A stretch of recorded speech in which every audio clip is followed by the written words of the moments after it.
can you prevent dementia? Can you prevent Alzheimer's? Can you prevent cognitive impairment, cognitive decline, losing your mind? Can you prevent that? Well, the answer is almost always yes. Prevention is key. But here's the thing, you can't wait until your later life. Like, there was a study that just came out about cognitive impairment and leading to dementia and happening as early as in the 20s and 30s. There's some evidence that this process of cognitive decline, maybe you feel like you're in a fog, you can't remember things. This process of cognitive decline can start happening in your early days, as early as 20s, 30s, 40s. So you can't wait till you're in your 60s, 70s, and beyond to start worrying about this. You got to be concerned and start doing the stuff that will help increase your chances of living well and living with your mind and body synced up and just crushing life and avoiding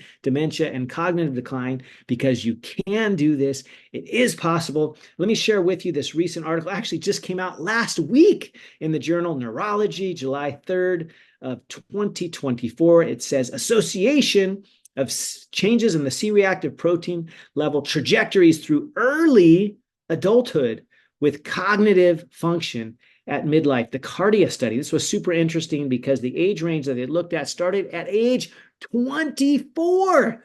That was 26 plus years ago for me. Like, I already more than doubled that age, but they looked at cognitive decline and risks for dementia, such as Alzheimer's, starting as early as 24 years of age. They studied patients between the range of 24 and 58 years of age, and they looked at their levels of inflammation with this marker called C-reactive protein.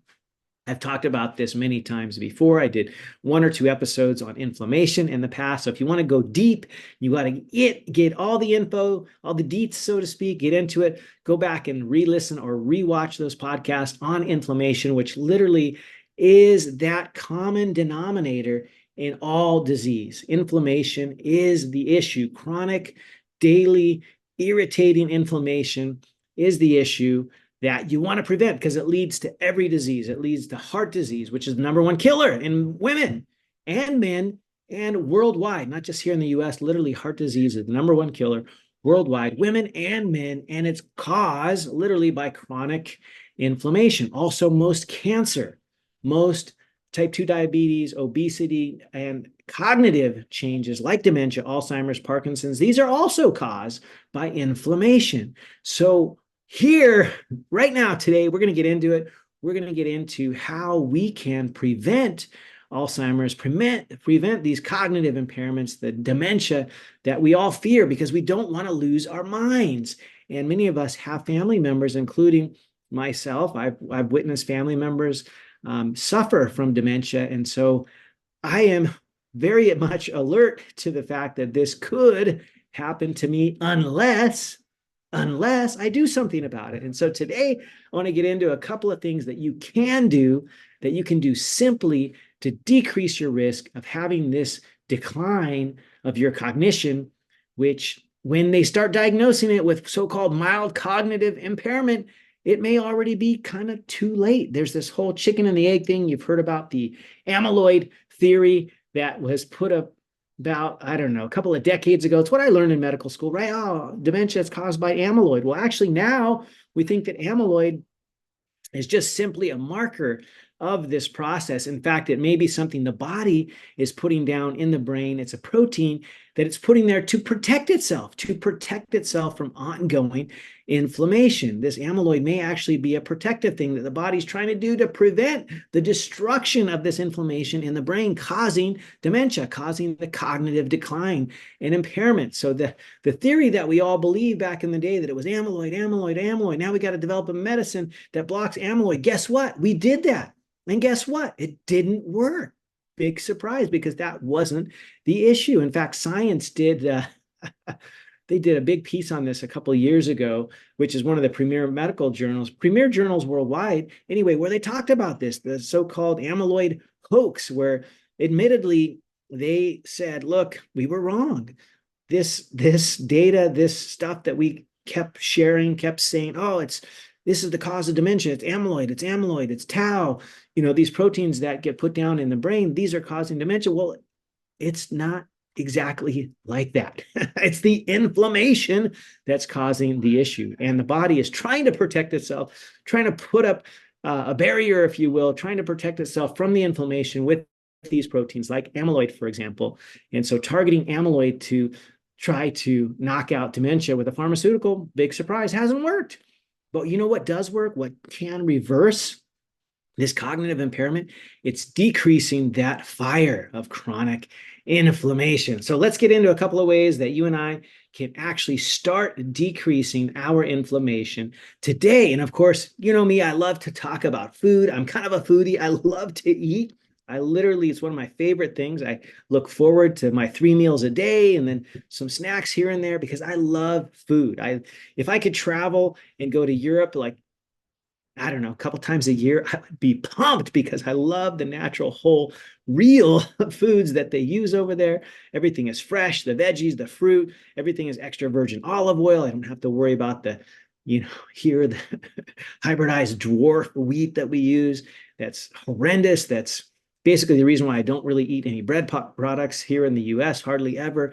Don't eat much for the pasta and things like that because it's a hybridized dwarf wheat that we are not benefiting from, right? It causes significant inflammation. Many of us have gluten sensitivities. And, a lot of my patients, when they go to Europe and they travel, they don't have that. They can actually have the fresh sourdough bread from Starter that they have over there or some pasta and things. And they don't have horrendous issues with gluten because they don't use the crappy wheat that we do. The stuff, that's resistant to, guess what? Yeah, wait for it. That's resistant to the Roundup or the glyphosates and all the other things that we're spraying on our crops over here. Over there, they don't have the issue to that degree. And so they are using a different type of wheat. Many people can tolerate it over there, including myself. And I just don't really eat much of that here. And I know, first and foremost, I like to make things so simple for you. Talked about this before. There's only 3 things really to try to avoid in your diet. 3 things, so simple. One is that ultra processed wheat and grain, right? The wheats and grains that are ultra processed, try to avoid them. The flours, basically any food that is kind of a gray or whitish color, right? The boring stuff. Like, don't buy that stuff in the center of the grocery store. Shop on the periphery, get the fresh vegetables, the fresh fruit, the proteins, the meats, et cetera, et cetera. That's what you need to eat. Number 2 is avoid the highly processed sugar, right? Anything that's got added sugar, anything with high fructose corn syrup, for crying out loud, that stuff is literally almost hands down the number 1 cause of liver disease nowadays. It's called non-alcoholic fatty liver disease, NAFLD. I did a whole podcast on that, primarily caused by too much sugar in the diet from things like high fructose corn syrup. So you avoid that, and you avoid the highly processed. Once again, this is the theme. Anything that's highly processed, we should probably avoid. The grains, the sugars, and the seed oils, the so-called seed oils, which are the highly processed oils that come from a small seed, whether it be a sunflower, whether it be from a soybean, any of these seeds that they're compressing, putting under significant heat and pressure, and then they have to literally bleach out all the funky, it's literally rancid when they put it on the shelf. So they bleach everything out, they deodorize it so you don't notice, they make it kind of clear looking, amber color, and you're like, oh, this corn oil is fantastic. It says it's vegetable oil. It's maybe even organic, right? Maybe they're saying it's organic soybean oil or organic safflower, sunflower, canola oil. It doesn't matter. It's still a crappy seed oil. The only oils I try to use are olive oil, extra virgin, the best quality I can get. Obviously, try to buy it in a dark bottle, extra virgin olive oil, and avocado and coconut oil. These are the oils that I try to use exclusively, which is the reason I don't eat out very much, because you just can't know very easily. In fact, there's a new app out there. It's called Seed Oil Scout. You can check it out. It tells you the type of oils that different kitchens and restaurants are using, and most of them use crap oils. Big surprise, right? It's super inexpensive. They're looking for the bottom line, right? They want to stay in the black. They don't want to go in the red by buying extra virgin olive oil because it's pricey. So don't go to those places that are using the seed oils. Try to avoid those highly processed oils. And then you eat all the stuff, the full rainbow of color, right? You eat the veggies, the fruits, all of the beautiful, vibrant colorful foods. Hopefully, if you can get them organic, fantastic. You don't have to buy everything organic. If you can't get it, it's just better to eat whole, real food that's unprocessed. However you can get it, there's certain foods that you can try to save a little money on, the so-called Clean 15. You can check out the ewg.org's website. They have a nice kind of PDF for the veggies and fruits that you can not worry about as much when they're non-organic. And then the so-called dirty dozen, the ones that you really want to buy organic, because you don't want to buy the non-organic berries, for example, like strawberries, blueberries, because they spray the crap out of those. And so they are laden with significant pesticides like glyphosate, which we know is not awesome, because what is that? It literally screws up our gut health, and it screws up the bacteria that are supposed to be helping us. It's kind of like a big gun antibiotic, if you will, for all of those bacteria that we're trying to help live with us in a fashion that's synergistic, that is symbiotic, where they help us and we help them. And when we blast them with non-organic foods that are sprayed with glyphosates and other pesticides, it just jacks them up. It then jacks us up. And what do we get as an end result? We get chronic inflammation, which is literally at the root of nearly every disease. And that's what we are trying to avoid here. So all the highly processed stuff, of course, we talked about the grains, the flours, the sugars, the oils, and then eat the colorful, fresh, whole stuff, whether it be veggies, fruits, proteins, especially anti-inflammatory type proteins that are like fish, for example. The smaller the fish, the better, because you're going to have a less or chance of getting things like mercury poisoning and whatnot. They actually just had a study last week as well. I'll see if I can find that for you here in a minute, but it was looking at fish with the Japanese population. It was super interesting because it specifically focused on the smaller fish, because all fish are not created equal. And let me see if I can find that for you. I thought this was cool because I like the small fish, whether it be sardines or anchovies, or basically not the giant marlin and things like that that can have, and even big giant tuna. Here in Hawaii, we have huge 100+ pound tuna. I eat a little of that, but I'm trying to stick with the smaller fish. Let me see if I can find this study. Japanese women, here we go. Small fish 3 or more times a week was associated with a 31% lower risk of death from any cause, and a 36% lower risk of death specifically related to cancer. So super cool. I know that seems like kind of a lot, eating fish 3 times a week. I don't quite hit that mark, so I buy a high quality omega-3 fish oil. But this study was from the China Public Health, or Chinatsu Kasara Public Health Nutrition. Sorry, it was the journal Public Health Nutrition 2024. It was entitled Association Between Consumption of Small Fish and All-Cause Mortality Among Japanese, the Japanese Multi-Institutional Collaborative Cohort Study. So just a fresh study that just came out. 80,802 participants. So lots of people and lots of data. And what they found, big surprise, fish generally is good for you. And the smaller the fish, the better. As I mentioned, they had decreased all-cause mortality, especially decreased incidence of cancer. So eat more fish. Eat some sardines and anchovies, and the smaller fish are better. Wild caught, of course, if you can. Try not to do the factory farmed, tilapia and stuff, although that is a smaller fish. I'm not impressed with the tilapia that's available at a lot of these commercial places like Walmart and Costco and whatnot. They're not the most high quality, but they still probably beat anything in the center of the grocery store. Any probably fish out there is going to be better for the most part than eating a bunch of bread and grains and pastas and things like that. But try for the wild caught if you can. Smaller the fish, the better. You can eat it a couple times a week. If you can't, go for the omega-3 fish oils, which I also supplement with as well. So that's kind of a simple food target. Eat real, whole, fresh food. Avoid the big 3, as we talked about. And my favorite is just move your body. Get out and move. Or if you're working all day and you're at your desk and you can't help yourself, you can do like my wife. She actually has one of these. What do they call it? It's not a treadmill, but it's a walking, I don't know, a walking board. Maybe it's called a treadmill. I don't know what it is. it goes under her desk and she walks on it. It goes about 2 miles per hour or something like that. And it's not a big bulky treadmill that you got to feel like you got to run or whatnot. She can literally walk while she's working. I don't have that. That's her. She got it as a benefit of her amazing company that she works with.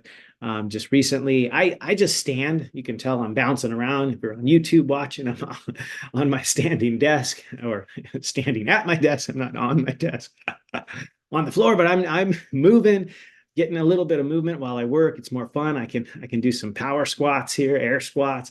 I can drop down and do a plank every so often. I'm not going to do that while I'm podcasting, of course, but super simple. Just move. Whatever movement you can fit in is better than not moving. So I personally, I love to just get out and walk. I try to walk at least once a day. If I can squeeze it in, I'll do something right after a meal for 10 minutes or so, whether it be a quick walk. If I can't work that in, I might put on 2 songs. My daughters and I love to have a little quick dance party, put on a couple of songs, or we ride bikes, or actually lately we're in Hawaii. We have a trampoline, which I just fixed. So I go out there with them. They love to go jump on the trampoline after we eat, move our bodies. It helps with digestion. It helps decrease inflammation. It helps drop that big input in the sugar, right? The glucose spike that can happen. It drops that spike. It helps your metabolism. Movement is literally the single most powerful thing you can do on a daily basis to combat inflammation. And for me, it helps what's between the ears. Like if I'm having a bad day and things are not vibing and I'm stressed, like probably the best thing for me is to go out and move, whatever it is, whether it's just a simple walk, a bike ride, a couple of quick jaunts around. Sometimes I just walk around, the driveway and might jump on my skateboard or something. Or like I said, move with your kids, put on a couple of songs, do a little dance party, trampoline, biking, whatever you can do.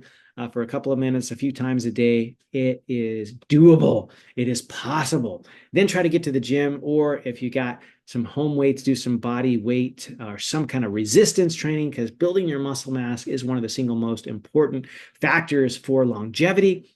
It will also increase your bone health if you're worried, or if you have family history of osteoporosis, things like that. The bones getting weaker with age, osteopenia, putting up some weight, whether it be your own body weight through things like pull-ups or push-ups or squats and plank and things like that. That's body weight stuff.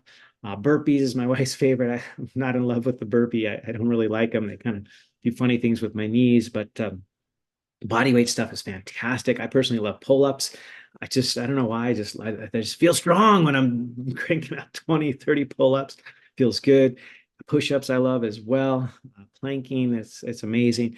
And I just have some dumbbells. Usually have them sitting around. I just grab them a couple of times a day, put up a little weight, simple stuff. I actually don't have a gym membership. I don't really like going to the gym, and I love doing weight exercises, mostly body weight, but I love using my muscles because they are the secret to health, the secret to longevity. Like if you could literally build muscle by just taking a pill, which we haven't figured out how to do that without actually moving your muscles and exercising, that would literally be the biggest blockbuster pill ever, because increasing your muscle mass, increasing your movement can be the game changer for your energy, your vitality, your focus, getting rid of brain fog, et cetera, et cetera. It's one of the best anti-inflammatories I know of. Nitric oxide is released. You're familiar with that, dilates the blood vessels. There even is some data now on taking these nitric oxide enhancements prior to lifting heavy at the gym. I personally haven't done that yet, but I may give it a try because the data is getting pretty good on that. And so there's lots of ways,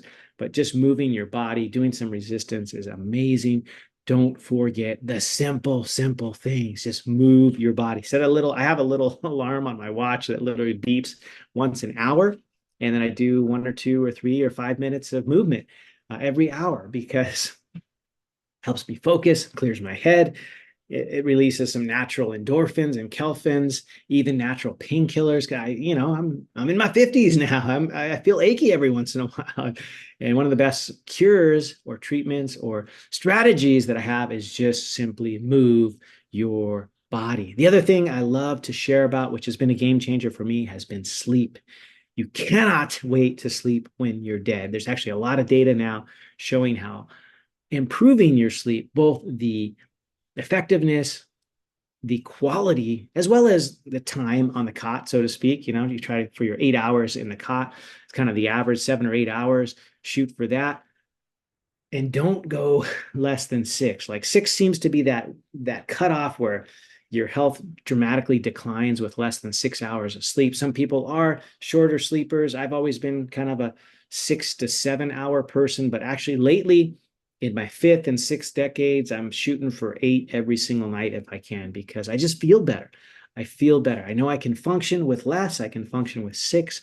I did lots of years, even with less than 6, with it, which I'm not proud of as a physician, working long hours, working overnight, that kind of thing. I've certainly been sleep deprived throughout my career, and I notice a big difference. I actually notice inflammation occur when I don't get good quality sleep. I feel achy all over. I sort of walk around in a little bit of a fog. I'm not chipper and happy and energized, and I might be a little grouchy. And that happens when I'm not getting sufficient sleep. So don't underestimate the power of a good, restful night sleep. So optimize your environment, get those blackout curtains, cool the room if you can, fans, ACs, what have you. I've actually in my older years purchased one of these eye shades. I know I used to make fun of people with eye shades, on the plane and stuff like that. I now wear an eye shade, not just on the plane when I'm trying to catch a nap on the red eye or something, but I wear them often in my own house, because depending on where we are in the world, we don't always have blackout curtains. And I know it seems a little weird, but it's honestly been a game changer. I also use earplugs a bunch of the time too, especially if I'm in a hotel or in a different place, Airbnb, and traveling, and there's other city noises I'm not used to. Simple stuff. Like you can get earplugs for pennies on the dollar. This little eye shade thing, couple of bucks. And it has been a game changer for me. So optimize your sleep. Don't underestimate the power of a good night's sleep. Literally has been a game changer. I did a bunch of podcasts in the past on this. There's a bunch of supplements that may help as well. I'm not going to get into that right now, but make sure you make a goal that you try to increase the quality and shoot for 7 to 8 hours of sleep every single night. And I promise you, not only will it decrease your inflammation, you may notice that you'll lose a little weight if that's one of your desires. You'll definitely feel better. You'll be more energized. You'll be more alert, sharp. You'll feel better. Your mood will be better. Shoot for 7 to 8 hours of sleep each and every night. And you'll also decrease your risk of heart disease. You'll decrease your risk. There was a couple of studies when I read Peter Attia's book, Outlive. Maybe you've heard of that. Great book as well, kind of similar to my book, but it's a little more lengthy. It's kind of like what my book used to be like. My book was like 800 pages. I cut out a whole bunch. I wanted to make it more digestible, readable, and applicable to the masses. His is a bit longer, but I remember the chapter he did on dementia and the neurocognitive decline. And he cited several studies on sleep and how when we don't get good sleep, it poses a significant risk for our brain health and the decline of our brain function. So don't underestimate the power of sleep. I think I belabored that enough. Stress is another important feature that you want to pay attention to, because it's coming at us. Doesn't matter where we are in life, pandemic, pre-pandemic, post-pandemic, all of the above. We're having stress come at us in every direction. I know in my personal life, we've had a lot of family stress in the last couple of years with illness and family members with significant disease and things that have popped up, and it's been hard, a lot of stress, and optimizing that stress has been key. And the best ways I know how to do that are with a couple of things. One is movement. We talked about that already. That's my personal favorite. Helps so much with my personal stress. Also some breathing exercises. I do simple, what I call the box breathing approach. So easy. I also do a little bit of mindfulness. Small kind, I call it, like in Hawaii, we say small kind, not for the complicated stuff. I do a small kind meditation. I don't take 30 to 60 minutes every day. I just do a couple of minutes at a time, a couple of minutes a day, where I close my eyes, I put my hand over my heart. Often I'm just sneaking away in the bathroom just to kind of take a little quick break, do some deep breaths for a couple of minutes, and kind of reset when I'm feeling really stressed. Or I'll go outside, go for a quick 5-minute walk in nature. Same thing. I can close my eyes if I'm on my own property walking around and know there's no vehicles that are going to hit me. I put my hand over my heart, take some deep breaths, get a little sunshine, a little fresh air. mindfulness is key, and managing, or what I like to say, optimizing your stress can be so, so helpful. If you want more on that, I did a couple of podcasts on it before. There's also at least a full chapter in my book, Preventable, on stress optimization, because it can be a true game changer for you. I know for me it has, because I've been bombarded with stress my whole life. And learning how to optimize that has been a pursuit of mine. And I'm still making improvements. I'm still working on it. I'm still kind of perfecting the way I breathe and move and think about myself, and try to be more positive, and not be in that sort of negative self-talk, which is so pervasive right now in society. So all these little tweaks we can do with mindfulness and breathing and vagal stimulation. I love to talk about the vagus nerve, because what happens in the vagus nerve does not stay in Vegas. It's VAGUS.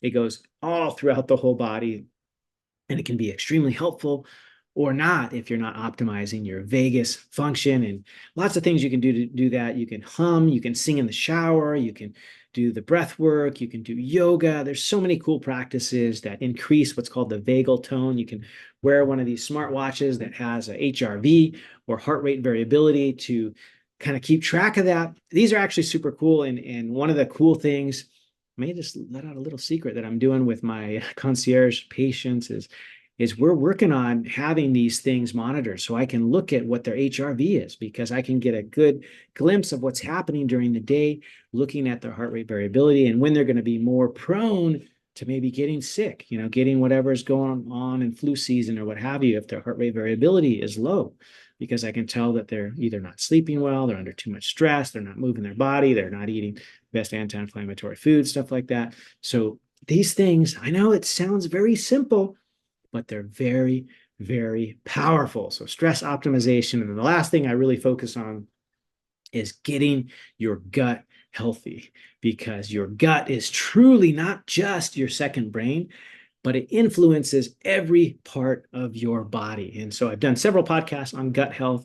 I have a practice that I personally do, which is both prebiotics, probiotics, and even postbiotics that I incorporate into my regimen. If you want more specifically on that, you can message me, you can email me, I can share with you my regimen. But I'm literally adding to it all the time, because gut health is so important. It's so critical. It's something you do not want to not take advantage of, because literally there's more of them than there are of you. There's so many trillion human cells, where there's maybe a time or two more of these other cells, whether it be bacteria, which is the most prominent. There's also viruses, protozoa, fungi, all these things living in us, on us, and about us, especially in the gut, and especially in the intestinal tract, especially the large intestine, where they truly outnumber us, especially in their genetic makeup, which is the so-called DNA. There's way more DNA in that microbiota that we talk about, all the living bacteria, viruses, etc., than human DNA. So why not take advantage of that secret weapon, your gut health, all of these little bacteria and viruses and microbiota at large that can positively affect your health. They can do so many things for you. They can even make vitamins, for example. They can release chemical mediators and messengers that can go to the brain. They can do really good stuff, make you feel good, things like serotonin, dopamine. You guys have heard of all this before, obviously, that these are the positive sort of feel-good hormones, if you will. 90+% of the serotonin in your body is produced in the gut. Like, holy crap, who knew, right? Who knew? Also, other happy hormones are involved in the gut health piece, which I explain in my book as well. There's a lot of studies on that. And what affects them affects you. And how do you get them healthy? Well, a lot of it is the practices that you do. It's the stuff that you do. It's the stuff that you don't do. It's the stuff that you put in your mouth, the stuff that you're not putting in your mouth. If you're not eating those fresh veggies and fruits and the colorful rainbow of amazing whole real foods, then you're doing yourself and them a disservice, because they thrive when they get these fresh, clean, colorful, whole foods, whether it be vegetables, fruits, whole proteins of great source, like we talked about the small fish, for example, and other natural protein sources. They thrive when you power them with these foods, especially fiber. Fiber, I know there's some guys out there in the social media land that like to poo-poo fiber. I just can't say that I have seen data to poo-poo it. I haven't, and I increase my own fiber intake. I well above the low 20 or 30 grams per day that a lot of the US folks are at. I'm probably at 90 to 100 grams a day. I just love fiber. I'm super regular. I know it's kind of weird to talk about, but I poop at least twice a day, every day. And I feel so good because of it, because it's one of the best ways to eliminate, all the crap that we're exposed to and whatnot is you gotta poop. If you're not pooping at least once a day, message me. Maybe you want to work with me. I mean, it's something you got to get a handle on. Gut health is so crucial, so critical. Everybody should be pooping at least once a day. Somewhere between 1 and 2 times a day is kind of a sweet spot. And fiber is one of the simplest things that you can do to increase your gut health, increase your regular frequency, and decrease inflammation. Because that's what we're talking about today. How do you decrease inflammation? Well, we've shared it here in a nutshell in 30 minutes. We've powered through 5 powerful practices that can help you decrease inflammation. If you need more, grab my book. It's on Amazon. It's called Preventable. Has much more detail there. It talks about how you can do these things simply, effectively, and the data behind it. Or you can grab one of my programs over there on Instagram. Just scroll down to the bottom where it has my link tree. I got a couple of amazing programs there that you'll get some of me. You'll get me in live calls if you want to work with me one-on-one and you want to be my patient. There's a little drop down there that you can click on that says get on the wait list, because I'm going to be opening that practice up very soon. I'd love to work with you and just help you to thrive and not just survive life. So thank you for being here. Thank you for being a part of this amazing movement to increase your health, your fitness, your longevity, decrease your inflammation and your risk for getting all these not awesome diseases like heart disease, cancer, dementia, what they're now calling type 3 diabetes, right? Type 2 diabetes is nearly all preventable. Type 3 diabetes, or what they're calling the neurocognitive decline of Alzheimer's, dementia, Parkinson's, these kinds of things are largely also preventable doing what we just talked about today. So make sure you're following me over there on social, Dr. Thomas Hemingway on Instagram, Thomas Hemingway, MD on Facebook, LinkedIn, my website, thomashemingway.com.